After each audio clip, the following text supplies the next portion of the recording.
കന്നഡ അറിയാവുന്ന ആരെങ്കിലും ഇവിടെ ഉണ്ടായിരുന്നെങ്കിൽ. എവിടെയുണ്ട് സാർ? എവിടെയുണ്ട്? ഞാനാ മോനായി.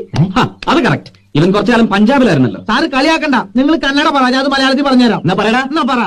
5 ಕಸಿನ್ಸ್ ನಲ್ಲಿ ಯಾರಾವುದು ಒಬ್ರು ಮದುವೆ ಮಾಡಿಕೊಂಡ್ರೆ ಸಾತೊಂದು ಪರ್ಸನಲ್ ಆಸ್ತಿಯಲ್ಲಿ ನಿನಗೆ ಸಿಗುತ್ತೆ. ഇത്രേ ഉള്ളൂ. ഇതുവരെ സില്ലി. എന്നാ പറ. എന്നാ പറയട്ടെ.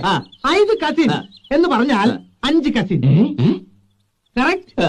നെല്ലി ആരാവതു എന്ന് പറഞ്ഞാൽ ഇതിന് പ്രത്യേകിച്ച് അർത്ഥമില്ല. എന്താ പ്രത്യേകിച്ച് അർത്ഥമില്ലാത്ത? അർത്ഥം പറയടാ. അർത്ഥം പറയട്ടെ. സാറിന്റെ പേരെന്താ? രവിശങ്കർ. രവിശങ്കറിന് കന്നഡയിൽ ഒന്ന് പറഞ്ഞു. രവിശങ്കറിന് കന്നഡത്തില് രവിശങ്കറല്ല. അപ്പൊ ഇതിന് പറഞ്ഞ വലിയ അർത്ഥ വ്യത്യാസങ്ങൾ പറഞ്ഞില്ല. ഇനി ഒബ്രു മധുവേ, ഒബ്രു മധുവിൽ മധു എന്ന് പറഞ്ഞാൽ മധു. മധു ഇല്ല, ഇത് മദ്യം. ഒബ്രു എന്ന് പറഞ്ഞാൽ കർണാടക സ്റ്റേറ്റിൽ മാത്രം കണ്ടുവരുന്ന ഒരു തരം ബ്രാൻഡിയാണ്. Only for sale in Karnataka.